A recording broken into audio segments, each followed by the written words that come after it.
Students, chapter number 6 में संततता अवकलनीयता में हमने संततता की डेफिनेशन पढ़ी और हमने संततता किसी भी बिंदु पर संवर्त अंतराल और विवर्त अंतराल पे हमने किसी भी फलन की संवर्तता निकालने की शर्त पढ़ी। शर्त हमारे पास क्या थी कि हमारे पास कोई फलन हो y बराबर एफ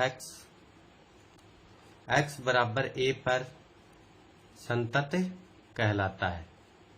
संतत कहलाता है कब कहलाता है? यदि x बराबर a पर फलन का मान x बराबर a पर फलन की दाईं सीमा तथा x बराबर a पर फलन की बाईं सीमा, यदि ये तीनों मान आपस में बराबर आ जाएं, तब हम कहते हैं कि x बराबर a पर फलन संतत है। अर्थात f a equal to f a minus 0 f a plus 0। ये हो गया x बराबर a पर फलन का मान, ये हो गया हमारी बाईं सीमा और ये हो गया हमारी दाईं सीमा। यदि ये आपस में तीनों बराबर हो जाएं, तब हम कहते हैं कि x बराबर a पर फलन संतत है, अन्यथा नहीं। इसी क्रम में हमने क्वेश्चन लिया है। क्वेश्चन है हमारा, हमें देखना है कि यह फलन जो दे रखा है यह x बराबर 3 पर संतत है या नहीं। हमें संततता की जांच करनी है। यहाँ हम तीन प्रकार के टाइप्स के क्वेश्चन देखेंगे। एक तो इस प्रकार के टाइप्स के देखेंगे, किसी पर्टिकुलर बिंदु पर हमें संततता की जांच करनी है। एक हमें किसी बिंदु पर फलन क्या दिया होगा, संतत दिया होगा, तब हमने पिछले वीडियो में चर्चा की थी किसी भी अचर राशि की वैल्यू ज्ञात करना। और एक प्रकार के क्वेश्चन हमारे पास, तीसरा प्रकार का जो टाइप्स होगा वो होगा कि किसी भी पर्टिकुलर बिंदु पर हमें सिद्ध करके दिखाना होगा कि वह इस बिंदु पर संतत है। तो इस क्वेश्चन को देखिए आप। इस क्वेश्चन में हमें क्या दे रखा है कि एक फलन दे रखा है और हमें x बराबर 3 पर संततता की जांच करनी है। तो सबसे पहले जो फलन दिया गया होता है वो फलन लिख लेते हैं इसके आंसर में। तो हमारे पास इसका आंसर आ जाएगा कि f x is equal to, जो फलन है वो फलन ऐसा कैसा हम लिख लेते हैं। 1 प्लस एक्स तो दे रखा हमें, x is less than equal to 3 पे। 7 माइनस एक्स डिफाइन हो रहा है x ग्रेटर देन 3। इसका मतलब है कि 1 प्लस एक्स जब भी हम फलन पढ़ेंगे वो पढ़ेंगे हम जब x की वैल्यू 3 या 3 से क्या हो, छोटी। 7 माइनस एक्स कब पढ़ेंगे, जो x का जो मान है वो 3 से क्या हो, बड़ा हो। 3 भी नहीं हो, 3 से क्या हो, बड़ा हो, उस समय हम ये वैल्यू फंक्शन की पढ़ेंगे। तो सबसे पहले मैंने आपको बताया था कि जिस बिंदु पर हमें सातत्यता की जांच करनी है, सबसे पहले उसी बिंदु पर फलन का मान ज्ञात कर लेते हैं। तो x बराबर 3 पर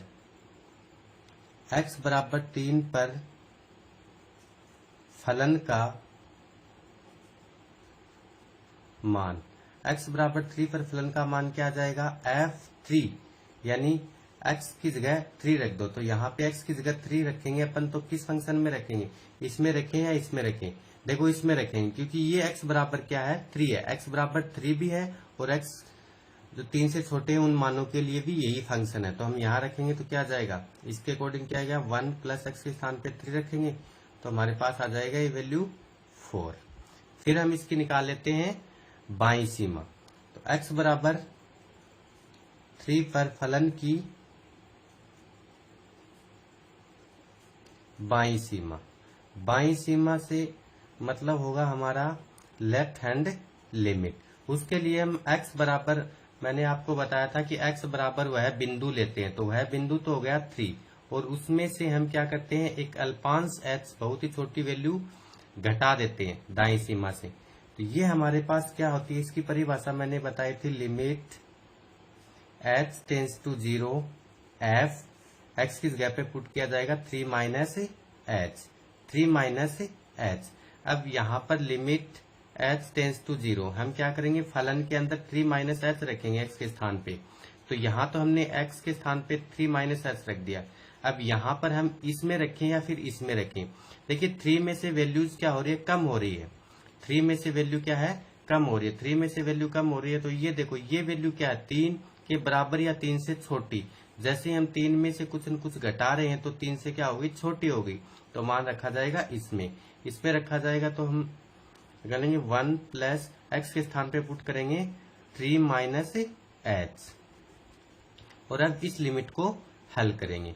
तो limit h tends to 0 1 plus 3 minus h, 1 plus 3 minus h यानी लिमिट एच टेंस टू 0, और ये हो जाएगा 4 माइनस एच, और इस पे लिमिट लगाने पर इसका मान तो जाएगा 0, यानी 4 माइनस 0 इज इक्वल टू क्या जाएगा 4। तो ये हमारी आ गई x बराबर 3 पर फलन की बाईं सीमा।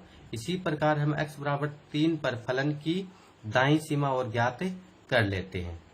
तो x बराबर 3 पर फलन की दाईं सीमा, उसके लिए यहां पर बच्चों 3 है, 3 पर फलन की दाईं सीमा, उसके लिए x के स्थान पे पुट किया जाएगा 3, वह बिंदु हमेशा यही रहेगा, और प्लस में h। परिभाषा होती है limit h tends to 0 f3 plus h equal to limit h tends to 0। यहां पर देखिए 3 प्लस h, ये वैल्यू थी 3 और 3 से छोटी वैल्यू गई, ये वैल्यू देखो x से बड़े मान x की जो वैल्यूज है वो 3 से बड़ी हो, वो इस प्रकार परिभाषित होता है फलन 7 माइनस एक्स। तो यहाँ पर हमारे पास x की वैल्यू 3 प्लस, यानी 3 में कुछ न कुछ ऐड हो रहा है, यानी 3 से तो ज्यादा ही है, तो इसका मतलब यहाँ पर रखा जाएगा 7 माइनस 3 प्लस h, और इस वैल्यू को सोल्व करेंगे तो limit h tends to 0 7 minus 3 minus h, यहाँ से limit h tends to 0 4 minus h, और लिमिट पुट करने पर इसकी वैल्यू आएगी 4 माइनस 0 4। यहाँ हम देख रहे हैं कि x बराबर 3 पर फलन का मान, x बराबर 3 पर फलन की लेफ्ट हैंड लिमिट, और ये आगे हमारे पास राइट हैंड लिमिट, ये भी 4 है। तो यह फलन क्या हो गया, x बराबर 3 पर संतत हो गया, क्योंकि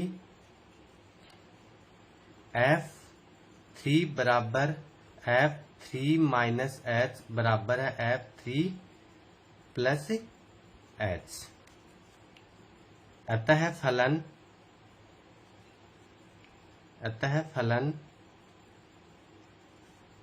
x बराबर 3 पर संतत है। बच्चों यहाँ पर क्या है कि h है, तो इसका मतलब limit h tends to 0, limit h tends to 0 भी लगेगा। इस बात को हम आगे इस प्रकार भी लिख सकते हैं कि f3 इक्वल टू, अगर लिमिट पुट कर देते हैं तो f3 minus 0 equal to f3 plus 0, और यहाँ पर भी अगर यहाँ लिमिट पुट की जाए तो यहाँ पर क्या आ जाएगा f3 माइनस 0, और यहाँ पर आ जाएगा आपके पास f3 प्लस 0। तो अतः फलन जो होगा वो x बराबर 3 पर क्या हो जाएगा, संतत हो जाएगा। क्लियर है? ठीक है, समझ में आ गया? ठीक है, ओके। नेक्स्ट क्वेश्चन हमारे पास एक फलन दिया गया है कि फलन f(x) equal to e raise to the power 1 upon x upon 1 plus e raise to the power 1 upon x। ये फलन परिभाषित है x is not equal to 0। x equal to 0 पर फलन का मान दे रखा है 0। हमें बिंदु x बराबर 0 पर संततता की जांच करनी है। तो सर्वप्रथम हम क्या करेंगे, x बराबर 0 पर फलन का मान ज्ञात कर लेंगे।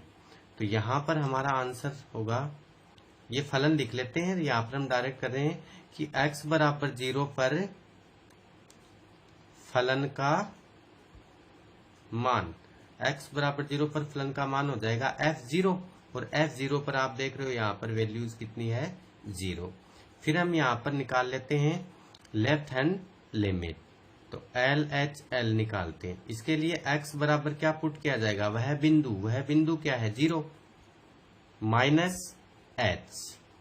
यहाँ परिभाषा लिखेंगे limit h tends to 0 f0 minus h equal limit h tends to 0, और यहाँ पर देखिए x इक्वल टू 0 के लिए वैल्यूज तो 0 डिफाइन है, अच्छा, इसके बाद चाहे x में से कुछ न कुछ वैल्यू घटे या x में जुड़े, उसके लिए हमेशा ये फलन परिभाषित दिया गया है। तो यहाँ हम क्या करेंगे, x के स्थान पे क्या पुट कर देंगे, इस फलन में 0 माइनस एच पुट कर देते हैं। तो देखिए e⁻1 अपॉन 0 माइनस एच, फिर upon 1 plus e⁻1 upon 0 minus h, और इस वैल्यू को सोल्व कर लेते हैं। Limit h tends to 0 e⁻1 upon h upon 1 plus e⁻1 upon h। यहां पर इसमें हम लिमिट रखते हैं, तो यहां पर हम लिमिट रखेंगे तो क्या आ जाएगा, यहां पर आ जाएगा लिमिट रखने पर e⁻1 upon 0 upon 1 plus e⁻1 upon 0, और देखिए 1 अपॉन 0 होता है अनंत, इसलिए इसकी वैल्यू आ जाएगी e⁻अनंत अपॉन 1 प्लस e⁻अनंत। एंड अनंत की जो वैल्यू है बच्चों, वो हमारे पास होती है 0, तो हम इसकी वैल्यू लिखेंगे 0 अपॉन 1 प्लस 0, इसलिए इसकी आंसर आ जाएगा 0 अपॉन 1, और 0 में 1 का डिवाइड देंगे तो कितना आ जाएगा, 0 आ जाएगा। तो ये हमारी लेफ्ट हैंड लिमिट आ जाती है। नाउ बच्चों, अब हम इसकी निकाल लेते हैं लिमिट RHL लिमिट निकालने के लिए अपन क्या करेंगे, इसमें राइट हैंड लिमिट के लिए हम x is equal to 0 plus h put करते हैं। हमारी परिभाषा होती है limit h tends to 0 f 0 plus h.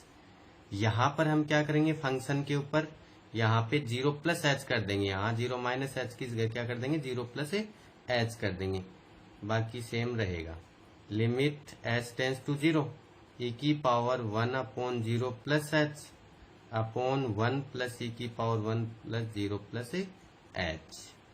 यहाँ इसको सोल्व करेंगे लिमिट को, लिमिट h टेंस टू 0, यहाँ पर हमारे पास आ जाएगा e⁻1 upon h upon 1 plus e⁻1 upon h। इस वैल्यू को, जो e की पावर में जो वैल्यूज होती है, उसको हम ऋणात्मक घातों के लिए सोल्व करते हैं, क्योंकि ऋणात्मक घात अगर हमारे पास होती है तो हम देख रहे हैं कि e की पावर माइनस अनंत की वैल्यू कितनी होती है, 0, ताकि हम उसकी वैल्यू 0 पुट करें।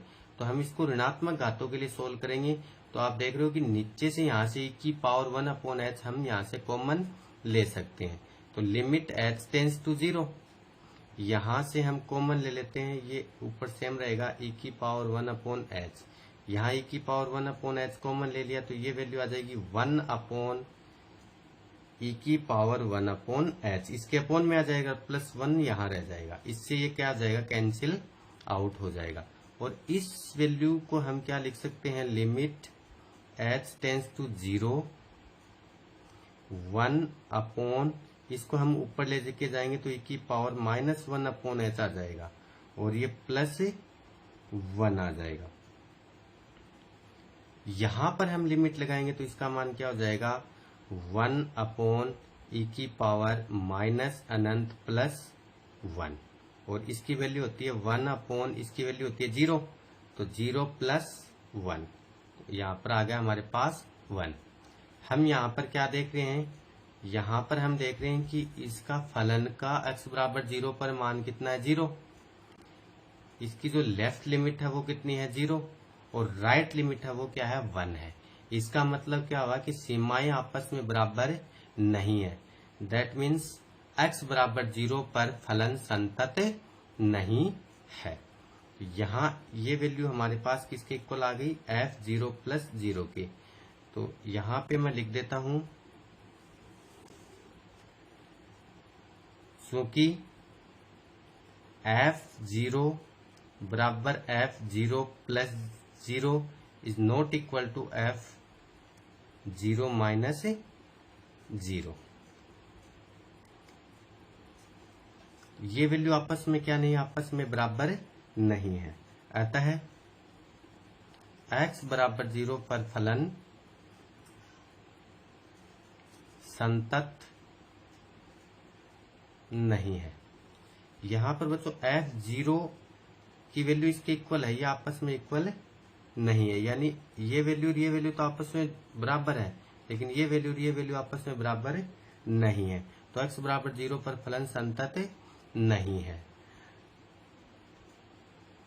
नाउ बच्चों देखिए, यहाँ पर हमने एक कंसेप्ट काम में लिया है कि e की पावर माइनस अनंत की वैल्यू हमने कितनी पुट की है, 0 पुट की है। ये देखिए कैसे आती है। ये देखिए हमने 11th क्लास में एक फॉर्मूला पढ़ा है कि log a base 0 equal to minus अनंत। ये इस पे डिपेंड होता है कि a कैसा हो, a ग्रेटर देन 1 हो, and log a base 0 equal to अनंत। ये कब होता है, जब a लेस देन 1 हो। यहां हमने ये दो फॉर्मूले पढ़े हैं 11th क्लास में log के चैप्टर में। इसलिए बच्चों हम क्या लिख सकते हैं, हम लिख सकते हैं कि log e base 0 equal to minus अनंत। यहां बेस क्या है, a है, यहां बेस e लिया है। a यहां पर क्या दे रखा है, 1 से बड़ा हो तब माइनस अनंत आता है। इट मीन्स e की जो वैल्यूज होती है, e की वैल्यू होती है, क्योंकि e जो होता है वो होता है 2.78 के लगभग होता है, यहाँ 2.718 के लगभग होता है। तो ये वैल्यू आप देख रहे हो कि 1 से तो बड़ी है, इसलिए e बेस 0 का मान क्या होगा, माइनस अनंत हो गया। और यदि हम log को इधर लेके जाएं तो ये 0 इक्वल टू क्या जाएगा, e raise to the power minus अनंत। तो यहां से आप देख रहे हो कि e raise to the power minus अनंत की वैल्यू कितनी है, 0 है। इसलिए हम क्या करते हैं, e raise to the power minus अनंत की वैल्यू 0 पुट कर लेते हैं। तो e की पावर में जब भी आपके पास इस प्रकार का कोई क्वेश्चन आए तो उसको ऋणात्मक घातों के लिए हल करते हैं, न कि धनात्मक घातों के लिए। यहाँ पर क्या है कि हमने यह कॉमन इसलिए नहीं लिया क्योंकि ये ऑलरेडी क्या है, ऋणात्मक घात बनी हुई है, इसलिए यहाँ डायरेक्ट मान पुट कर दिया। यहाँ पर हमने क्या किया कि हर से क्या कॉमन ले लिया है, e raise to the power 1/h common ले लिया है। यहाँ पर बच्चों ये जो वैल्यू ये h है, h यहाँ पे दिखाई आपको n सा दे रहा है, लेकिन आप इसको h ही पढ़ोगे तब। तो नाउ देखिए, यहां से हम e की पावर 1/h कॉमन ले लिया है हर से, इसको ऋणात्मक घात बनाने के लिए, ताकि इसकी value e raise to the power minus अनंत में आ जाए और हम इसकी वैल्यू आसानी से यहाँ से रीड करके पढ़ सके। तो ये दो क्वेश्चंस हैं आपकी बुक के, समझ में आ गए होंगे आपको। धन्यवाद।